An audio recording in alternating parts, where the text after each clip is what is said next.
Halo Studio Militer. Baru-baru ini, dunia dikejutkan oleh sebuah momen yang tidak biasa.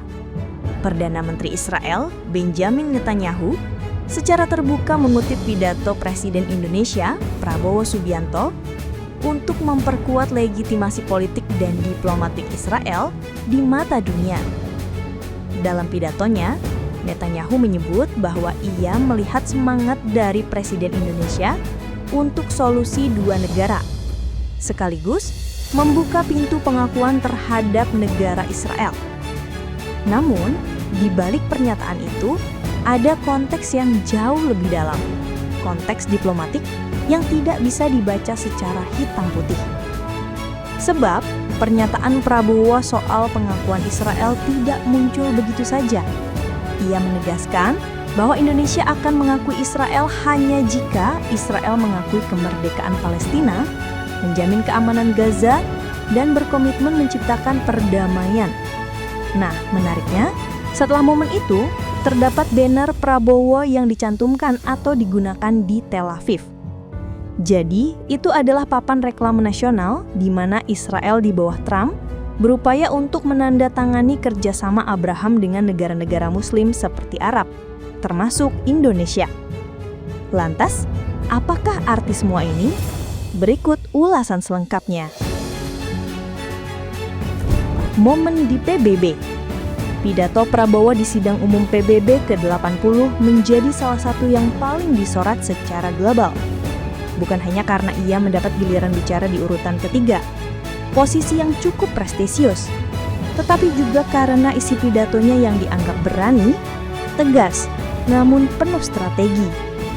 Dalam pidato itu, Prabowo mencoba melakukan sesuatu yang selama ini sangat sulit dilakukan oleh para pemimpin dunia, menjembatani dukungan terhadap Palestina sambil tetap menawarkan jaminan keamanan bagi Israel. Ia berbicara dengan bahasa moral yang kuat tentang kesetaraan manusia, penolakan terhadap ketidakadilan, dan seruan agar dunia tidak tinggal diam melihat penderitaan rakyat Palestina. Namun, lebih dari sekedar retorika, Prabowo juga menyampaikan langkah konkret. Indonesia katanya siap mengambil peran nyata dalam menjaga perdamaian dunia, mulai dari mengirim pasukan penjaga perdamaian hingga bantuan finansial jika diperlukan. Dan di titik inilah ia melontarkan pernyataan yang kemudian menjadi pusat perdebatan. Indonesia stood for Palestine, but once Israel recognizes the independence and the statehood of Palestine, Indonesia will immediately recognize the state of Israel, and we will support all guarantees for the security of Israel.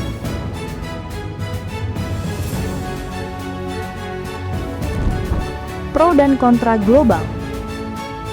Pernyataan itu sontak memicu gelombang pro dan kontra besar. Sebagian kalangan menilai langkah Prabowo sebagai terobosan diplomatik yang realistis, strategi baru untuk membuka jalan keluar dari kebuntuan diplomasi yang selama puluhan tahun tidak pernah berhasil. Namun, di sisi lain, ada pula yang menganggap ucapan itu terlalu terbuka dan beresiko. Indonesia selama ini tidak pernah menjalin hubungan diplomatik dengan Israel sebelum Palestina merdeka. Dan kini, pernyataan itu bisa ditafsirkan sebagai bentuk pelunakan sikap Indonesia. Israel memanfaatkan narasi.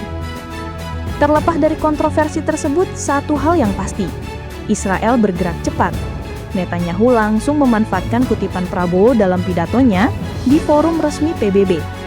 Ia mencoba membalik makna pernyataan tersebut menjadi bukti bahwa negara Muslim terbesar di dunia sekalipun siap bekerja sama dengan Israel. This is country with the largest Muslim population, and it's a sign of what could come. Forward-looking Arab and Muslim leaders know that cooperating with Israel will bring groundbreaking technologies, medicine, science, agriculture, water. Tidak berhenti di situ. Di dalam negeri, Israel meluncurkan kampanye besar bertajuk Abraham Plan, lanjutan dari perjanjian Abraham Accords yang digagas saat era Donald Trump. Billboard raksasa di Tel Aviv kini menampilkan wajah Prabowo berdampingan dengan Donald Trump, Netanyahu, para pemimpin Arab moderat, dan Mahmud Abbas. Pesan dari billboard itu jelas, lakukanlah. Propaganda itu mendorong pemerintah Israel untuk terus mengejar inisiatif perdamaian versi mereka, sekaligus memperluas jangkauan diplomasi dengan negara-negara Muslim termasuk Indonesia. Rencana 21 poin Gaza. Tak lama setelah itu, muncul 21 poin rencana perdamaian Gaza yang dirancang setelah pertemuan antara Donald Trump dengan sejumlah pemimpin dunia Muslim, termasuk dari Turki, Qatar, Saudi Arabia, Pakistan, dan Indonesia. Isi rencana itu ambisius. Gaza akan dijadikan zona bebas terorisme.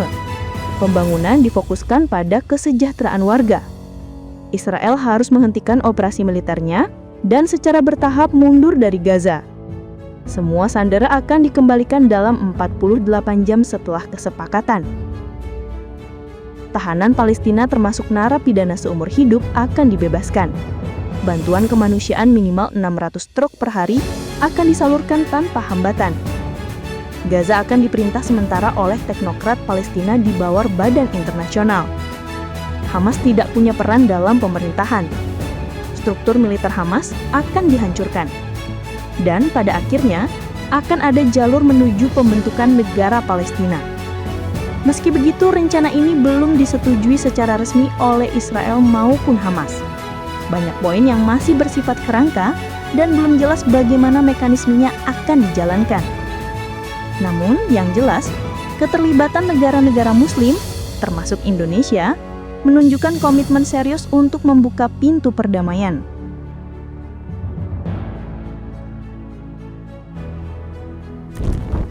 Realitas yang masih gelap. Sayangnya, di lapangan, perang belum berhenti. Meskipun lebih dari 50 negara meninggalkan aula saat Netanyahu berpidato sebagai bentuk protes, serangan ke Gaza terus berlangsung. Korban sipil terus berjatuhan, dan penderitaan rakyat Palestina masih jauh dari kata usai. Filipe Lazzarini, kepala UNRWA, berkata dengan getir, "Banyak ucapan terima kasih dan kemarahan, tapi kita belum sampai ke tahap itu." Inilah realitas pahitnya. Pidato dan diplomasi di ruang-ruang megah PBB belum cukup untuk menghentikan bom yang jatuh setiap hari di Gaza. Diplomasi realistis Prabowo. Dalam kondisi seperti ini, langkah yang diambil Prabowo bisa dilihat sebagai strategi diplomasi yang lebih realistis. Sebab, kecaman moral saja tidak akan menghentikan perang. Dunia tidak butuh lagi pidato kosong, melainkan aksi nyata yang mampu membuka pintu dialog dan menghentikan pertumpahan darah. Ya, ucapannya memang menuai pro dan kontra. Tapi di tengah penderitaan yang tiada akhir, pertanyaan terpenting bukanlah apakah kata-katanya tepat atau tidak, melainkan apakah langkah itu bisa membawa perubahan. Pada akhirnya dunia tidak akan mengingat siapa yang paling lantang bersuara di podium PBB. Dunia akan mengingat siapa yang benar-benar membawa perubahan nyata. Jika langkah diplomatik Indonesia bisa membuka jalan bagi dialog, menghentikan perang dan menyelamatkan nyawa, maka strategi itulah yang harus didorong. Karena di atas segala perdebatan politik dan tafsir diplomatik, perdamaian nyata adalah satu-satunya tujuan yang seharusnya kita perjuangkan.